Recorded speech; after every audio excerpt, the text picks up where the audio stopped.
Assalamualaikum warahmatullahi wabarakatuh. Bismillahirrahmanirrahim. Alhamdulillahirabbil alamin. Innal hamdalillah nahmaduhu wa nasta'inuhu wa nastaghfiruhu wa na'udzu billahi min shururi anfusina wa min sayyiati a'malina. May yahdihillahu fala mudilla lahu wa man yudlil fala hadiya lahu. Asyhadu an la ilaha illallah wa asyhadu anna Muhammadan abduhu wa rasuluh la nabiyya ba'da. Jamaah salat subuh yang dirahmati Allah Subhanahu wa taala. Puji syukur mari kita panjatkan kehadirat Allah Subhanahu wa taala atas anugerah, nikmat, rahmat dan izinnya. Alhamdulillah pada hari ini, pagi ini, setelah kita melaksanakan sholat subuh berjamaah dan dilanjutkan hendak jam subuh yang insya Allah akan dibawakan oleh Bapak Ustaz Ahmad Suwanto LC-MPD. Semoga Allah tetap curahkan rahmat, kasih sayang keberkahan kepada kita semua. Bapak Ibu hadirin yang dirahmati Allah Subhanahu wa taala, shalawat salam dan sanjungan tetap tercurah kepada junjungan besar Muhammad SAW beserta keluarganya, sahabat-sahabatnya, pengikut-pengikutnya sampai akhir kepada kita semua. Kita berharap di akhir nanti mendapatkan syafaat dari beliau. Amin Allahumma amin. Sebelum kita mendengarkan kajian-kajian seperti biasanya, kita kirimkan suratul Fatihah. Kita tujukan kepada orang tua kita yang telah menolong kita, keluarga kita, saudara-saudara kita, dan orang-orang yang kita cintai. Semoga Allah ampunkan segala dosa-dosanya, Allah lapangkan kuburnya, Allah terima iman Islamnya, dan semoga ditempatkan Allah Subhanahu wa taala di surga Allah Subhanahu wa taala. Sedangkan bagi kita yang hadir di sini, semoga Allah senantiasa menjaga kita, melindungi kita, memberikan kesehatan kita selalu. Ila hadirin wal muridin salihah wa ila hadratil Mustafa Rasulullah sallallahu alaihi wasallam. Sallallahu al-Fatihah.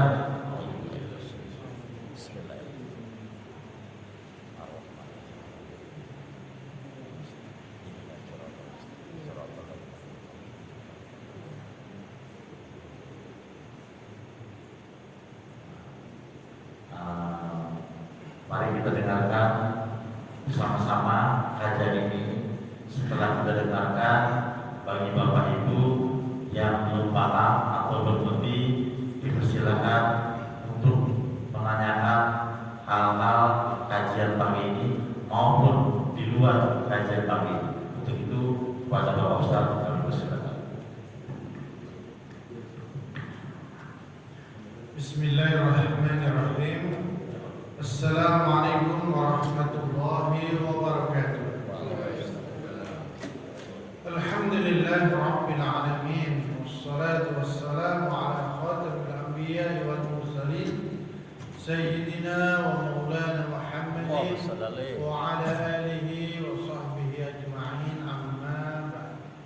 Hadratul muhtaramin, segenap jamaah Masjid Al-Furqan yang insyaallah semuanya dimuliakan Allah Subhanahu wa taala. Alhamdulillah pagi hari ini Allah anugerahkan kita bisa hadir di masjid ini. Allah pilih kita untuk hadir sholat subuh berjamaah, sekalipun suasana luar biasa diiringi dengan rintik-rintik hujan, bikin males. Tetapi semakin berat tantangannya itu sebanding lurus dengan semakin besar pahalanya. Semakin malas itu, tapi kemudian diatasi, insya Allah itu pahalanya luar biasa. Dan kita lanjutkan dengan kajian tadabbur tafsir kita.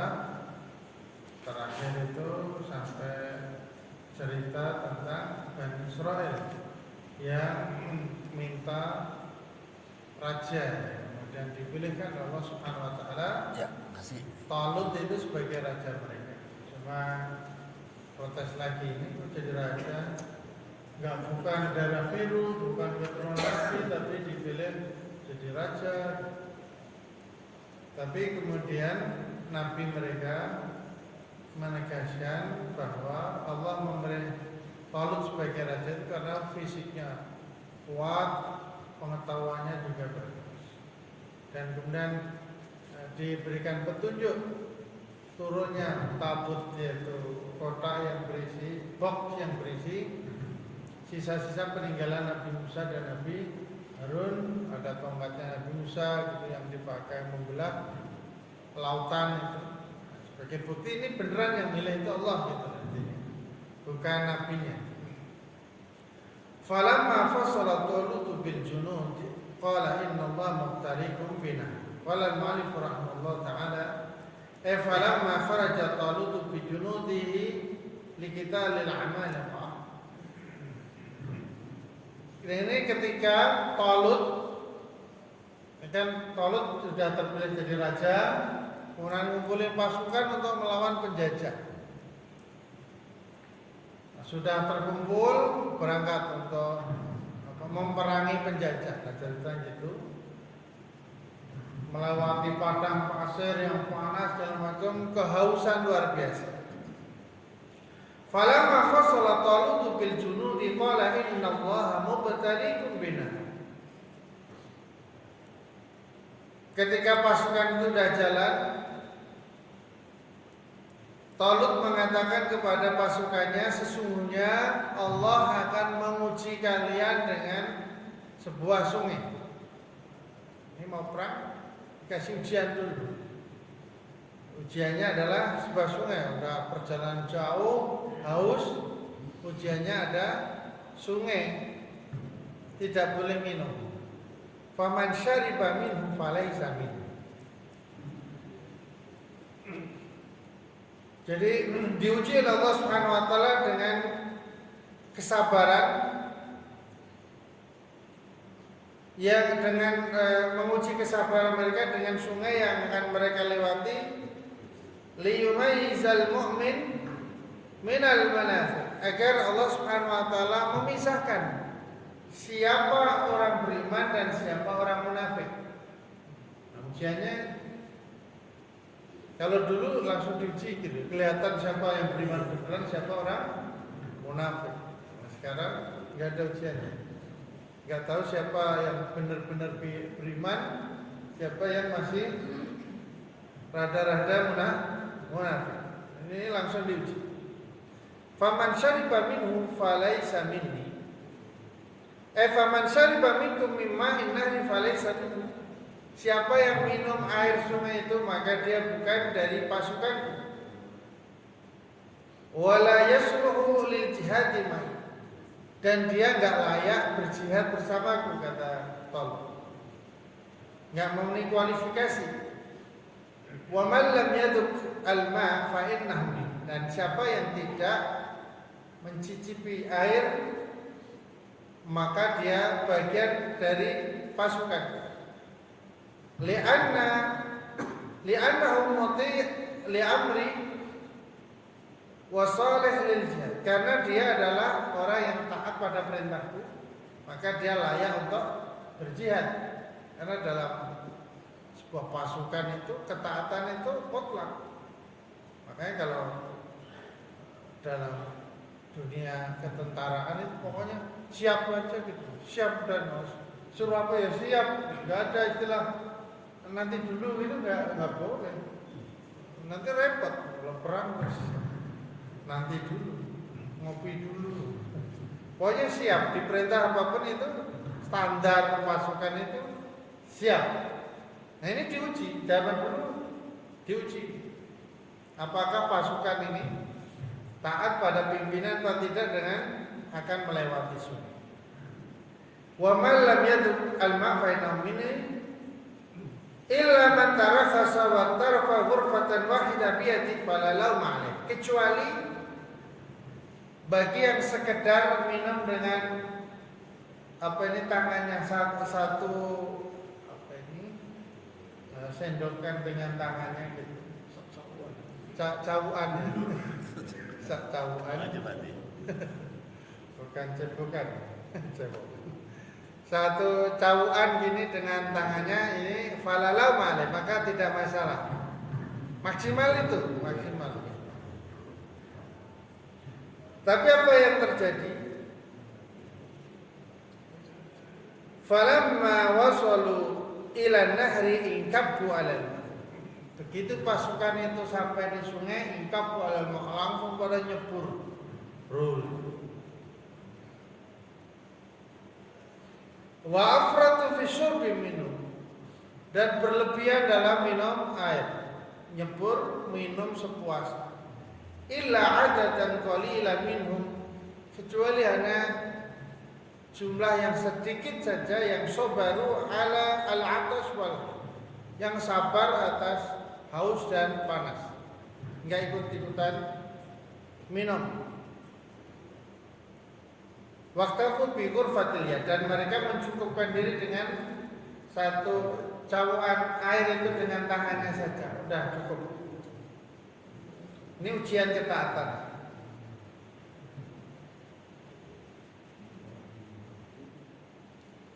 Walamma abara Talut an-nahra huwa wal qillatul minal mu'min wal qillahul mu'mina ma'hu. Begitu Talut melewati sungai, udah menyeberangi sungai bersama sedikit dari pasukannya, yang tersisa dari pasukannya itu tinggal salah sumi'ah wa bid'a asyara rajulan, kurang lebih 300 belasan orang, kayak pasukan Badar. Tinggal 300 belasan orang. Dari sekian ribu itu tinggal 300 belasan orang.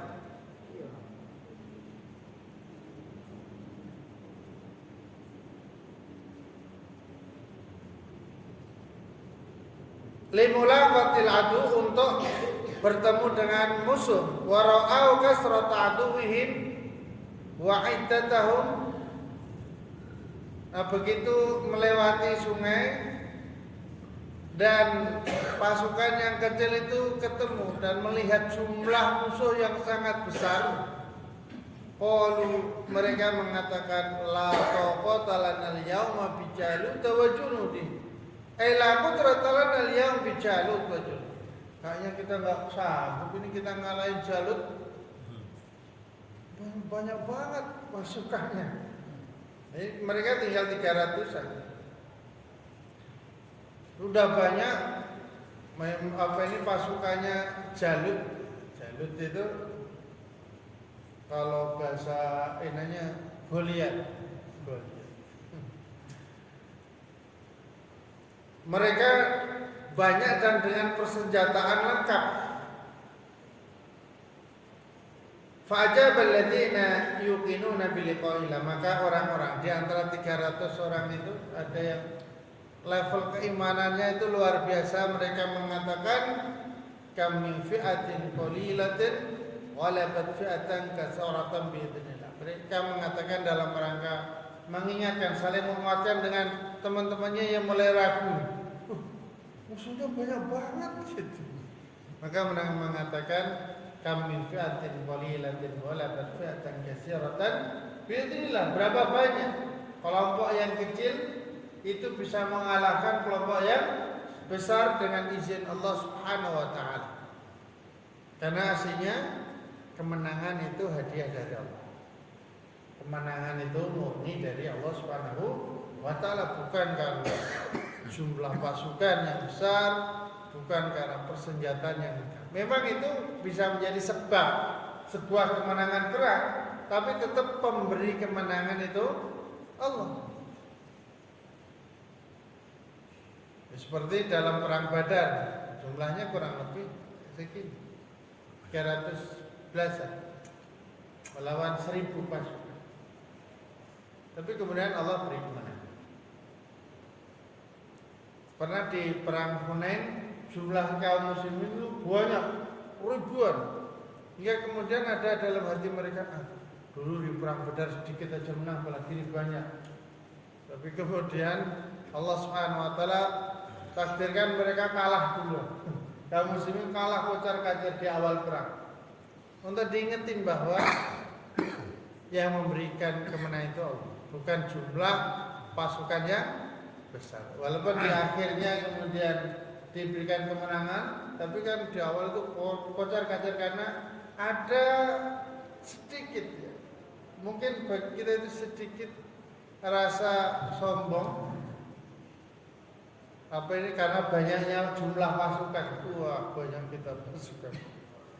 Nah, ini babnya keimanan bahwa kemenangan itu dari Allah Subhanahu wa taala. Maka Sayyidina Umar bin Khattab radhiyallahu anhu itu ketika melepas pasukan perang itu untuk dikirim perang itu senantiasa diingatkan agar pasukan itu bertakwa kepada Allah Subhanahu wa taala.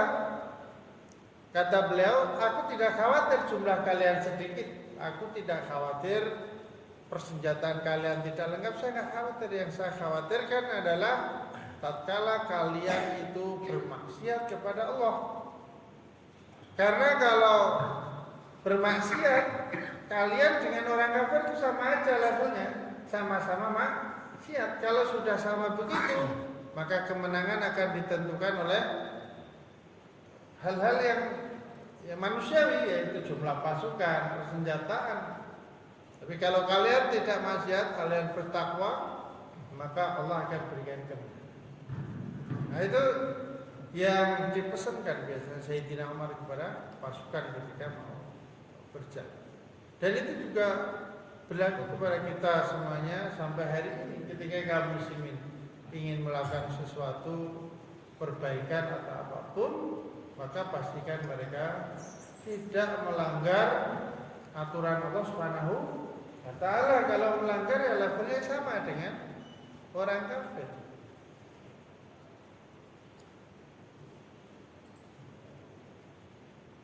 Kam min fi'atin qalilatin ghalabat fi'atan katsiratan biidznillah wallahu ma'as sabirin.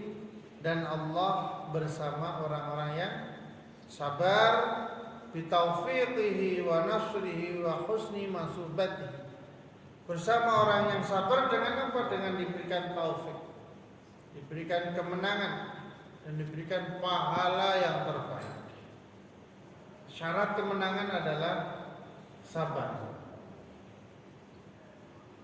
Walamma dhahara li Jalut wa junudi, maka ketika dhaharu li Jalut wa junudi, maka ketika sudah berhadapan, sudah kelihatan banget ini pasukannya Jalut yang sadis-sadis itu, maka fa'ajab alladziina yuqinuna walamma dhaharu Jalut wa ra'aw al-khatar ra'yal 'ain. Tentu karena melihat pasukan yang besar itu sudah kebayang ini nasib pasukannya sedikit ini bagaimana gitu. Udah kebayang banget bahayanya. Maka mereka langsung berdoa kepada Allah Subhanahu wa taala. Namanya orang kepepet itu doanya juga serius. Antara hidup dan mati ini bakal kalah ini pasukan. Akhirnya doanya serius.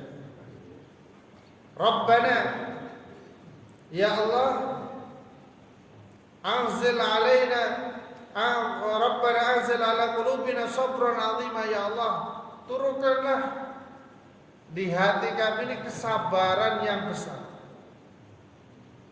Bukan sabar biasa, sebab kesabaran yang besar. Wasabbit aqdaman, dan kokohkanlah kaki kami dan sampai lari dari medan perang. Berikan kekuatan untuk tetap sabar, untuk tetap tidak geser ke belakang. Waj'alha rasikha fi qitalil 'abid, dan jadikanlah kaki kami itu kokoh untuk melawan musuh.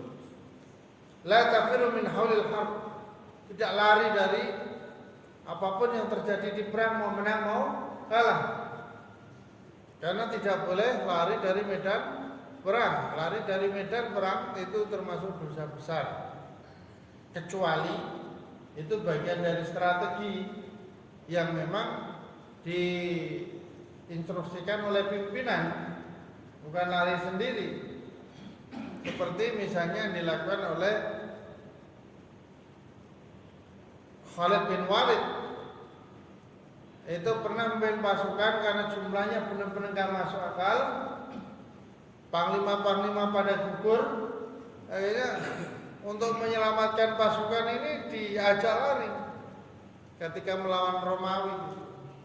Sampai di Madinah itu dilemparin batu gitu sama ibu-ibu, anak-anak ini pengecut nih pasukan lari dari medan perang. Tapi kata Rasulullah Sallallahu Alaihi Wasallam enggak seperti itu, justru menyelamatkan pasukan.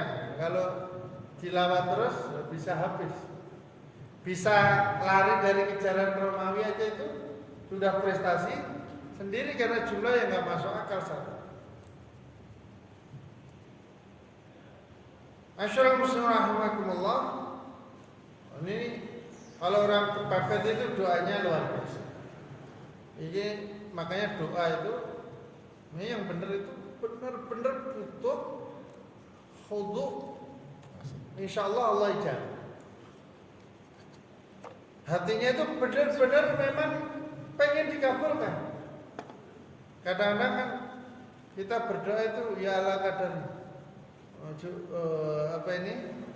gugur kewajiban.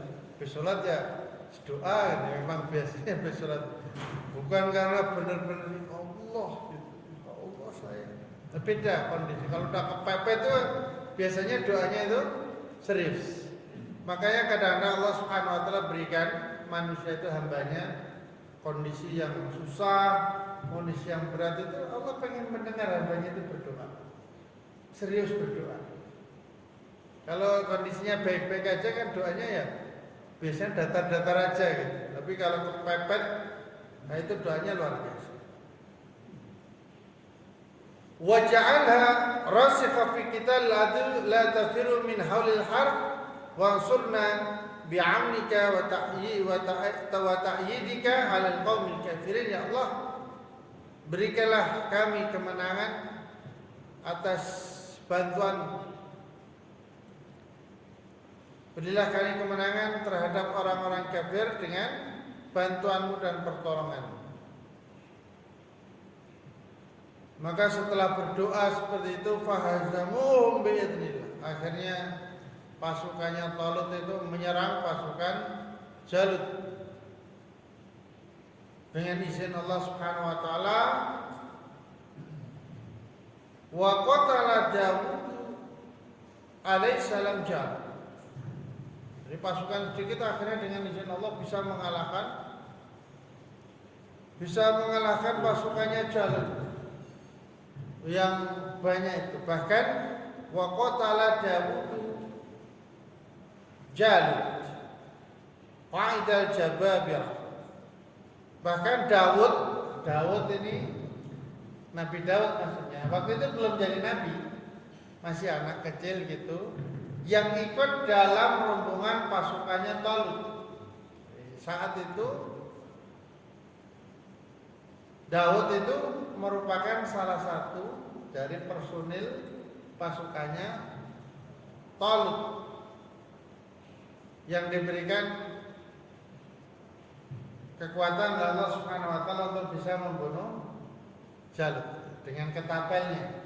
Karena ketika melewati jalan menuju pasukannya Jalut ini banyak kerikil-kerikil yang ngomong ke Daud, bawa aku untuk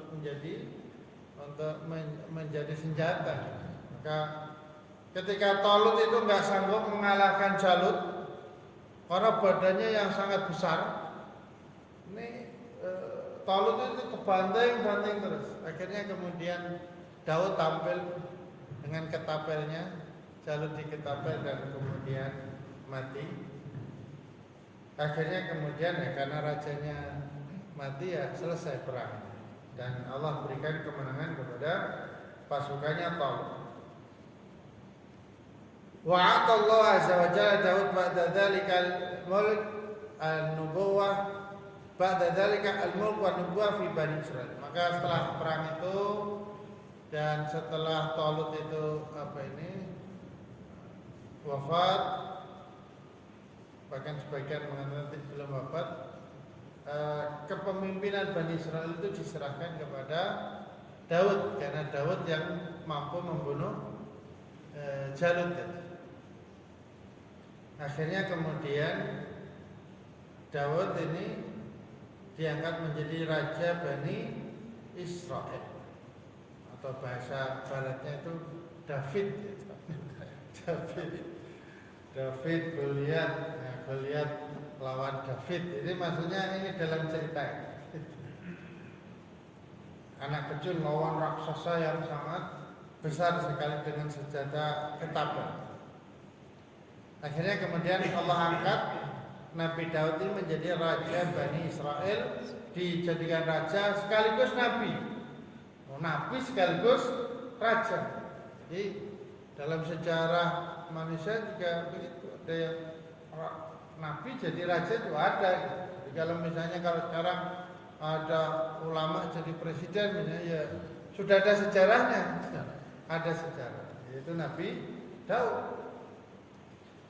Nabi Daud ini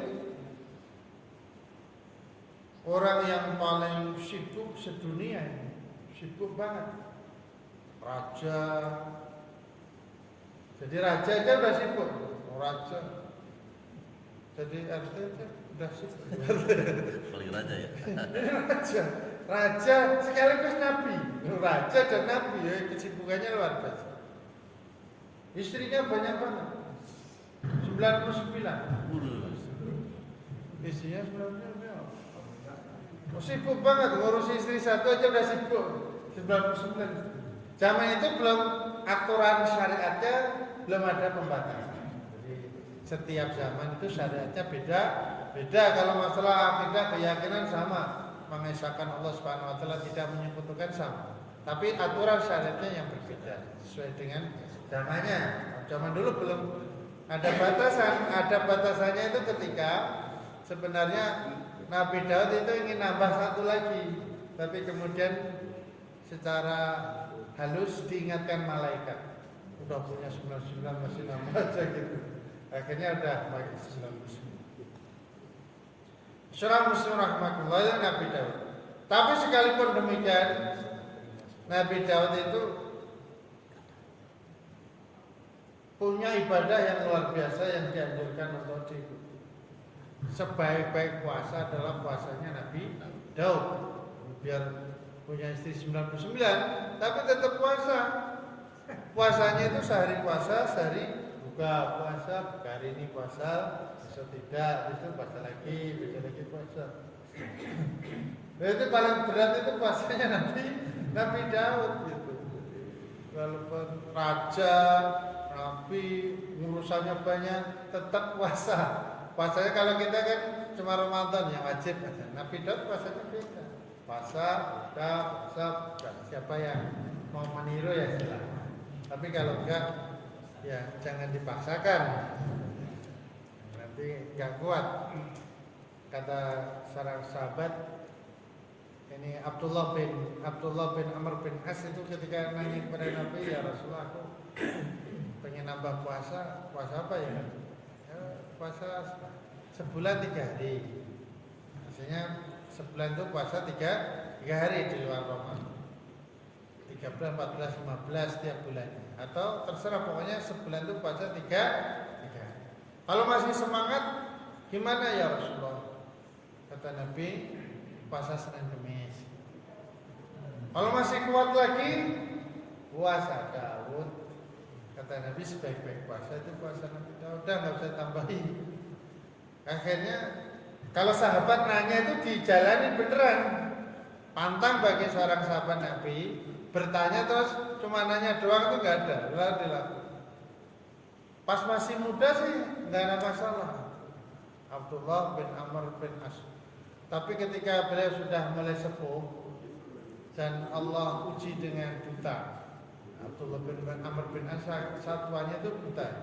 Tapi beliau tetap puasa dan itu sangat berat karena dulu beliau yang bertanya kepada Nabi dan namanya nanya tetap konsekuensinya harus dilakukan. ada semacam apa ini?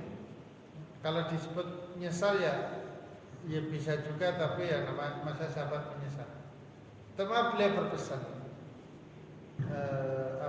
janganlah engkau berlebihan dalam menjalankan agama ini, karena engkau pasti gak kuat, engkau yang kalah. Maksudnya itu ya semampunya, kecuali yang wajib, kalau wajib kan sudah standar. Maksudnya yang di luar wajib itu lakukannya sesuai kemampuan, jangan dipaksain sampai nanti malah mutung, kapok, keberatan. Yang sesuai kemampuan. Puasanya kuatnya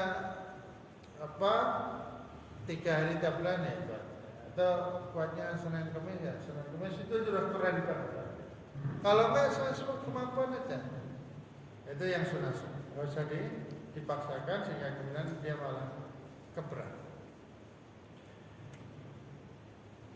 Jadi setelah itu Nabi Daud diangkat oleh Allah Subhanahu wa taala menjadi raja dan Nabi Bani Israel, wa 'allamahu mimma yasha min al-ulum, dan Allah ajarkan kepadanya berbagai macam ilmu pengetahuan. Walaula ayyadfa Allah bi ba'dhin nasi wa hum ahlu ta'ah lahul iman bi ba'dhan wa hum ahlul ma'siyah lillahi wa syirki bi la fasadatil ard bi ghalabati. Seandainya Allah tidak memenangkan satu kaum, yaitu memenangkan kaum yang beriman, kaum yang taat pada Allah atas kaum yang lain, yaitu kaum yang kafir, kaum yang menyekutukan Allah, pasti kekufuran itu akan merajalela dan penindasan itu akan kemana-mana. Ahli maksiat bebas kemana-mana. Walakin Allah dzu fadlin 'alal makhluqin jami'an. Tapi Allah Subhanahu wa taala itu anugerahnya yang sangat luar biasa kepada makhluk. Jadi kalau ada yang berlebihan zalimnya, pasti Allah Subhanahu wa taala akan munculkan kaum yang beriman yang akan melawannya. Itu sudah sunatullah di muka bumi ini. Jika ada yang zalim banget, itu pasti kemudian Allah akan munculkan satu kaum yang akan melawannya. Kalau enggak, ya dunia akan rusak, akan hancur tempatnya. Itu cara Allah menjaga keseimbangan dunia ini begitu. Tapi ketika kaum muslimin yang ini kemudian lalai juga, ya akhirnya kemudian Allah berikan kekalahan lagi gitu. Dulu kaum muslimin itu pernah jaya di Andalusia. Andalusia itu Spanyol dan Portugal ya. Bahkan kaum muslimin itu memimpin di sana, memerintah di sana itu kurang lebih 7 abad, 7 atau 8 abad. Masa yang tidak sebentar. 8 abad. Itu masa yang tidak sebentar. 8 abad. Kita Indonesia sebagai sebuah negara aja belum 1 abad juga belum. Maksudnya itu lama banget. Tapi awalnya diberikan kemenangan karena keimanannya yang luar biasa, itu Allah berikan kemenangan. Tapi begitu kaum muslimin lalai lagi, biasa kalau udah di atas itu menikmati dunia, ya akhirnya kemudian Allah berikan kekalahan lagi. Dan bahkan sampai kalah banget, sampai enggak dikenal di sana. Saking ininya Allah hukum syara muslim rahmatullah. Jadi itu cara Allah menjaga keseimbangan di muka bumi ini. Ketika ada yang zalim banget, pasti Allah akan munculkan satu kaum yang akan melawannya, entah itu dari mana. Tilka ayatullah natluha 'alaika bil haqq. Semuanya itu adalah ayat-ayat Allah, yang penjelasan-penjelasan Allah, bukti-bukti Allah yang Allah ceritakan kepada Nabi Muhammad SAW dengan benar-benar. Wa innaka laminal mursalin as-shadiqin, dan sungguh engkau adalah rasul yang benar. Semuanya Allah ceritakan itu dengan sesungguhnya. Ini juga menegaskan bahwa semua kisah dan cerita di dalam Al-Quran itu hakikian. Hakikian itu memang benar-benar terjadi, bukan fiksi. Semua yang Allah ceritakan dalam Al-Quran itu benar-benar terjadi, bukan fiksi atau dongeng hisbah, tapi semuanya benar-benar terjadi. Karena itu dari sisi Allah Subhanahu wa ta'ala. Mungkin itu sebagai kajian kita pagi hari ini. Barangkali ada yang ingin ditanyakan, falyatafadhal masykuran. Ini lanjutan dari kisah Talut dan Jalut, dan juga di dalamnya ada Nabi Daud. Sebagai penegasan bahwa Rasulullah SAW itu memang Rasul utusan. Karena kalau kan ada yang meragukan, ini benar Nabi atau tidak. Di antara bukti bahwa Rasulullah itu Nabi, ya bisa bercerita ini dengan benar. Padahal Nabi nggak pernah belajar tentang sejarah, tidak pernah belajar pada siapapun, bahkan membaca juga tidak bisa membaca. Dan itu cara Allah Subhanahu wa ta'ala ingin menyampaikan kepada orang yang tidak percaya bahwa Al-Quran itu dari sisinya. Kalau Nabi bisa baca, mungkin Nabi bisa ngarang. Atau kalau Nabi pernah belajar di mana, nanti diragu ini jangan-jangan nyontek aja gitu. Nabi nggak pernah belajar dari kemana-mana, dan Nabi juga ditakdirkan Allah tidak bisa membaca. Maka ketika Nabi menceritakan kisah dengan detail, maka itu sesungguhnya benar-benar dari sisi Allah Subhanahu wa ta'ala. Wallahu a'lam bishawab. Terima kasih kepada Bapak Ustadz yang telah memberikan kajian-kajian berbahagia ini. Tentunya sekarang giliran jamaah untuk menanyakan hal-hal materi yang disampaikan oleh Ustadz maupun di luar materi. Silakan sebelah kiri. Satu, silakan. Mas Emo, Pak Jodin, yang sebelah itu, sebelah. Ya, silakan, Pak Lajri.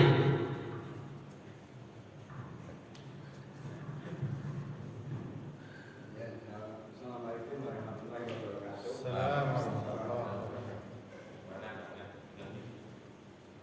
Assalamualaikum warahmatullahi wabarakatuh. Waalaikumsalam. Berkaitan dengan materi hari ini, kalau kita lihat bahwa sejak dari zaman Nabi sebelum Nabi Muhammad SAW, seperti tadi Nabi Talut dan Nabi Daud, kita lihat bahwa ketika suatu pasukan atau tentara itu beriman, itu akan diberikan kemenangan oleh Allah. Itu baik terjadi sejak zaman waktu Bani Israel maupun di zaman Nabi Muhammad. Nah sekarang pertanyaannya adalah, kalau kita lihat sekarang saat ini kan seperti yang di Israel itu Pak ya, Pak Ustadz, itu yang antara Bani Israel atau sekarang yang kita ketahui Israel atau Yahudi dengan Palestina. Nah kalau kita lihat sekarang bahwa itu kan Yahudi menekan atau menginvasi Palestina, tapi sampai sekarang Palestina itu istilahnya ya kalah melulu. Apakah itu berkaitan dengan sejarah tadi bahwa sampai saat ini Palestina kurang bertakwa, kurang beriman atau bagaimana ya? Itu mungkin pertanyaan di sini. Assalamualaikum warahmatullahi wabarakatuh.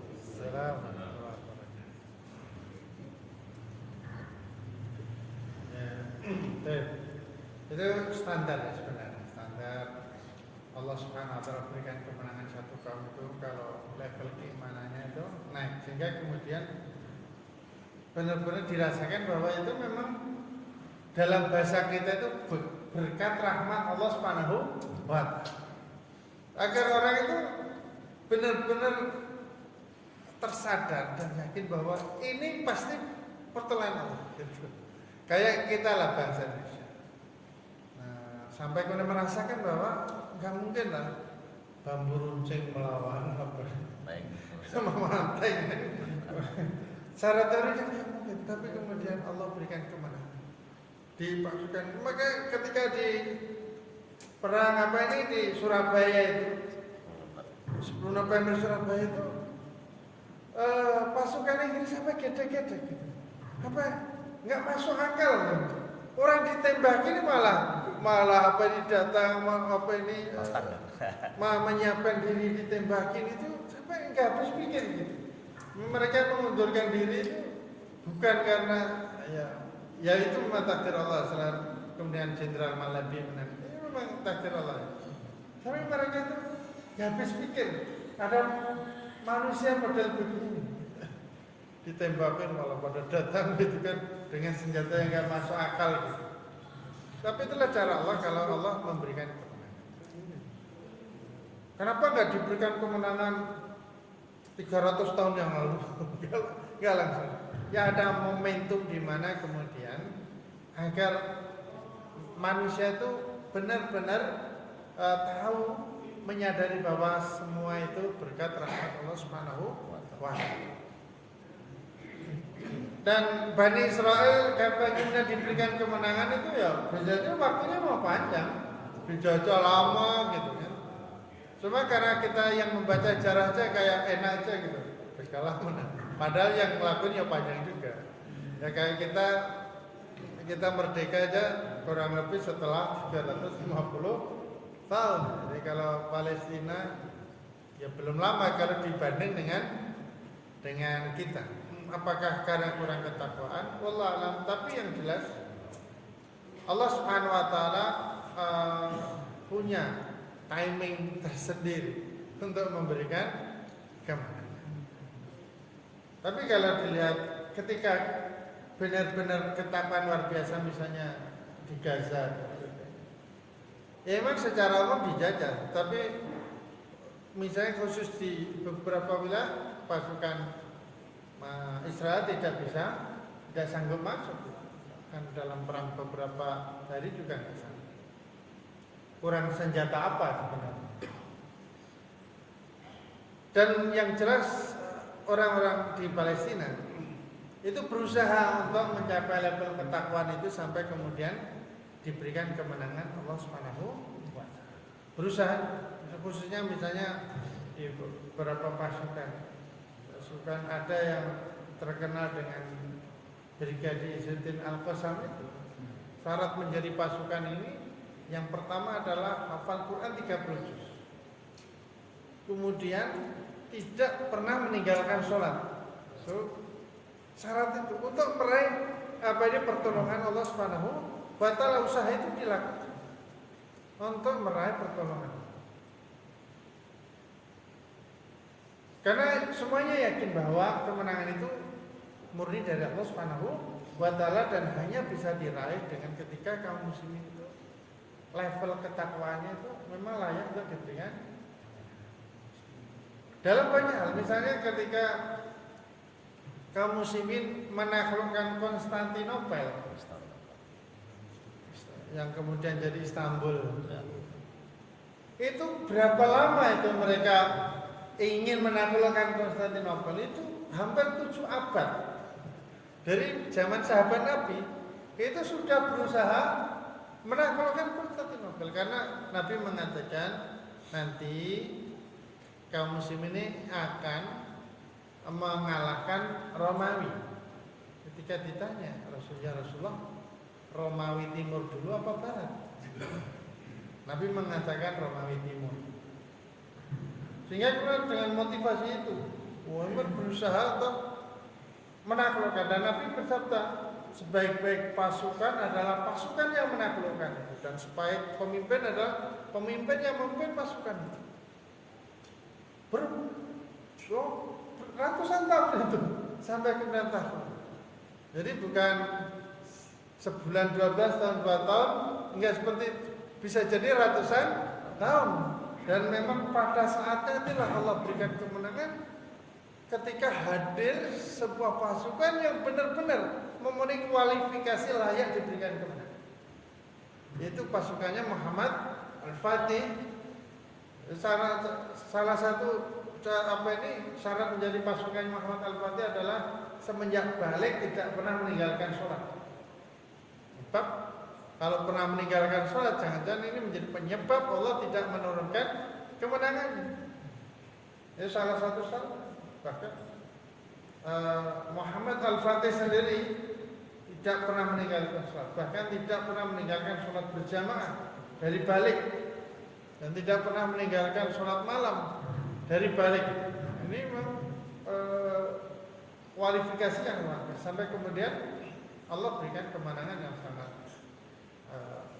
fenomenal, yang sangat luar biasa. Sehingga kemudian intinya Allah ingin menunjukkan agar orang itu sadar bahwa semuanya ini murni karena Allah Subhanahu wa Ta'ala. Bahasa kita itu ya atas berkat rahmat Allah Subhanahu wa Ta'ala. Dan alhamdulillah di konstitusi kita itu disebut semuanya ini karena dan Allah ingin seperti manusia itu sadar bahwa itu pemberian Allah, bukan karena kekuatan mereka, sehingga jangan sampai sombong. Jadi apakah Palestina belum bertakwa? Sudah menuju ke sana. Cuma kita juga harus sabar gitu. Juga harus sabar bahwa nanti diberikan kemenangan itu tidak bisa jadi bukan ukuran tahun 2 tahun, puluhan itu bisa jadi ratusan tahun kemudian. Cuma umur kita aja ya bisa jadi nggak menyaksikan itu, tapi janji Allah Subhanahu wa Ta'ala itu pasti sebagaimana yang disampaikan Nabi, kaum muslimin akan mengalahkan Romawi, dan benar-benar terjadi. Tinggal Romawi baratnya yang belum. Nah, Romawi timur sudah, tinggal Romawi barat, dan itu sudah 7 abad kemudian dari penaklukan Romawi timur itu. Romawi timur itu ya Bizantium, Romawi barat yang sekarang Roma Italia. Hingga kemudian para ulama menganalisa cara benar gak sih sabda Nabi itu gitu. Maka sebagian menganalisa menaklukkan Romawi Barat hari ini tidak mesti dengan perang, tapi dengan dakwah, dengan dakwah yang tanpa peperangan. Dan alhamdulillah di Barat, di Eropa sudah semakin banyak orang-orang yang masuk Islam, dan apalagi dengan Piala Dunia kemarin yang luar biasa, banyak orang yang akhirnya mengenal Islam. Mudah-mudahan itu pintu atau cara Allah Subhanahu wa Ta'ala mengenalkan Islam kepada orang-orang Barat, dan itu menjadi pintu Allah Subhanahu wa Ta'ala memberikan kemenangan kaum muslimin. Wallahu a'lam bishawab.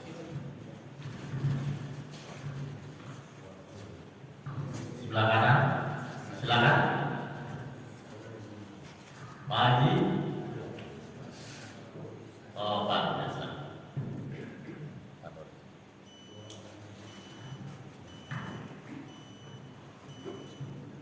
Assalamualaikum warahmatullahi wabarakatuh. Waalaikumsalam warahmatullahi wabarakatuh. Ini bagi orang Muslim Islam itu kalau berdoa supaya diterima pahala, apakah kamu itu harus memuji Allah, atau berdoa dalam sujud, atau pada hari-hari yang mustajab? Terima kasih. Assalamualaikum warahmatullahi wabarakatuh. Assalamualaikum warahmatullahi wabarakatuh. Ya, semuanya itu dianjurkan dilakukan ya. Ada berdoa itu memang memuji. Itu standar. Ya, bagaimana Allah ajarkan di dalam surah Al-Fatihah, sebelum ihdinas siratal mustaqim itu memuji dulu. Alhamdulillahirabbil alamin. Segala puji bagi Allah yang Maha Pengasih lagi Maha Penyayang, pemilik kerajaan akhirat, penguasa di hari akhir. Hanya kepadamu kami menyembah, hanya kepadamu kami mohon pertolongan. Tunjukkanlah kami ke jalan yang lurus. Jadi memang adab tata krama kita berdoa pada Allah Subhanahu wa Ta'ala adalah dengan memuji. Nah, ya kira-kira kayak orang kalau mau minta itu kan yang muji dulu. Mau minta kok apa ini malah tidak merendahkan ya, nggak dikasih. Nah itu adab itu pada Allah, memuji Allah dengan menyebutkan asma-asmanya, sifat-sifatnya yang husna, yang maha bagus. Nah, itu adab-adab. Yang jelas adab berdoa yang pertama memuji Allah Subhanahu wa taala, kemudian bersolawat atas Nabi sallallahu alaihi wasallam. Kemudian berdoa dengan penuh keyakinan bahwa Allah itu akan mengabulkan doa kita. Harus yakin bahwa Allah itu mengabulkan doa. Enggak boleh doa ragu. Enggak tahu lah, terserah Allah kabulkan. Enggak boleh. Doa itu yakin pasti Allah bisa mengabulkan. Mungkin lebih ijabah. Dan biasanya itu kalau kepepet yakin banget doanya sudah mentok gitu. Dan Allah itu senang kalau hambanya itu seperti itu. Maka kadang-kadang tadi sampaikan dibikin kondisi yang dia biar doanya itu serius gitu. Pepet itu baru serius doa. Assalamualaikum warahmatullahi wabarakatuh. Jadi itu ada doa selain juga yang lain-lain, ada kiblat dan termasuk mencari waktu yang mustajab. Waktu mustajab misalnya antara adzan dan iqamah di sepertiga malam terakhir, kemudian antara khutbah 1 dan khutbah kedua, itu waktu-waktu istijabah. Di sehabis asar hari Jumat, itu waktu-waktu mustajab. Setelah melakukan ketaatan gitu, habis sholat, habis melakukan amal kebaikan itu, bil khusus sholat itu juga waktu istijabah, termasuk saat sujud. Nah, itu penting untuk mencari dari waktu istijabah, waktu yang di mana doa itu kemungkinan besar dikabulkan Allah Subhanahu wa taala. Nah, itu semuanya dianjurkan digunakan di dalam berdoa. Tapi yang paling penting adalah kita yakin Allah itu mengabulkan doa. Itu yang terpenting. Benar-benar hati kita itu memang butuh dengan apa yang kita minta, bukan sekedarnya. Dan tidak boleh berdoa, ya Allah berikanlah aku rezeki sedikit aja. Nggak boleh. Itu kurang adab kepada Allah Subhanahu wa taala. Minta yang banyak. Nggak boleh minta sedikit aja. Walaupun Allah ngasihnya seberapa terserah, tapi mintanya yang banyak, nggak boleh. Itu babnya adab. Karena seakan-akan Allah nggak bisa ngasih banyak, kasih sedikit aja. Masih yang banyak. Kalau banyak itu bisa banyak hal yang dilakukan, membantu orang segala macam gitu. Jangan sedikit. Bahkan Nabi, kalau Nabi mengajarkan kalau berdoa itu jangan tanggung-tanggung, mintalah firdaus, mintalah surga firdaus. Masalah nanti masuknya di surga level apa? Minta ya. Ya, sebenarnya minta. Kalau mintanya 10 kan turun-turun 9 gitu. Atau paling jauh 8, kalau mintanya cuma 1 gagal kasihnya.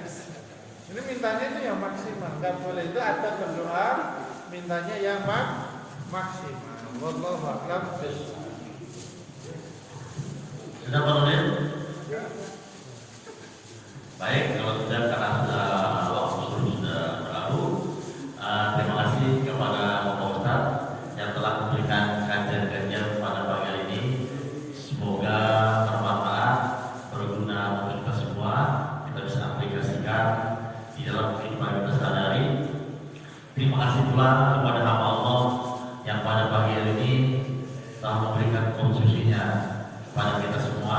Semoga Allah berikan kemudahan kelancaran, Allah berikan kesehatan serta sukses selalu.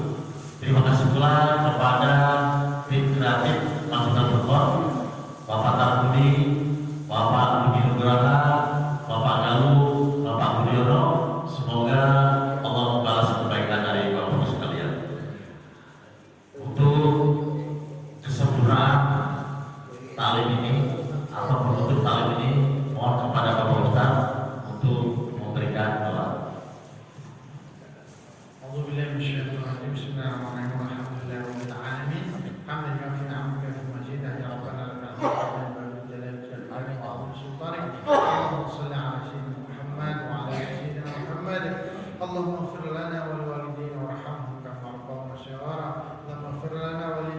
المسلمين والمسلمات والمؤمنين والمؤمنات الأحياء منهم والأموات ومشارق الأرض ومغاربها برها وجميع منسهم. اللهم إنا نسألك الهدى والتقى والعفاف والغنى. اللهم أغننا بحلالك عن حرامك وبطاعتك عن معصيتك وبك عمن سواك. اللهم إنا نسألك سلامة في الدين وعافية في الجسد وزيادة في العلم ورقة في الرزق وتوبة قبل الموت ورحمة عند الموت ومغفرة بعد الموت. اللهم هون علينا في سكرات الموت والنجاة من النار والعفو عند الحساب. اللهم اجعلنا مقيم الصلاة من ذريتنا ربنا تقبل الدعاء. اللهم اجعلنا وأهلنا وذريتنا من أهل العلم والخير ولا تجعلنا وإياهم من أهل الشر والضير. اللهم لا سهل إلا ما جعلته سهلا وأنت تجعل الحزن إذا شئت سهلا. اللهم علمنا ما ينفعنا وانفعنا بما علمتنا وسددنا في القول والفهم والعمل إنك على كل شيء قدير. اللهم وفقنا زيارة مكة والمدينة لأداء مناسك الحج والعمرة وزيارة قبر رسول الله صلى الله عليه وسلم. ربنا آتنا في الدنيا حسنة وفي الآخرة حسنة وقنا عذاب النار. سبحان ربك رب العزة عما يصفون وسلام على المرسلين والحمد لله رب العالمين. Terima kasih kepada Bapak Ustadz yang terlebih berdoanya. Semoga doa kita pagi hari ini dijawab oleh Subhanahu wa Ta'ala. Terima kasih kepada jamaah yang telah hadir. Semoga kita bisa bertemu di lain waktu, lain kesempatan, tentunya dalam kajian-kajian ke depan, dalam narasumber yang berbeda. Lebih kurangnya kami mengucapkan maaf. Wabillahi taufiq wal hidayah. Wassalamualaikum warahmatullahi wabarakatuh. Sallallahu alaihi Muhammad sallallahu alaihi wasallam. Sallallahu alaihi Muhammad sallallahu alaihi wasallam. Sallallahu alaihi Muhammad sallallahu alaihi wasallam. Sallallahu alaihi Muhammad sallallahu alaihi wasallam. Sallallahu alaihi Muhammad sallallahu alaihi wasallam.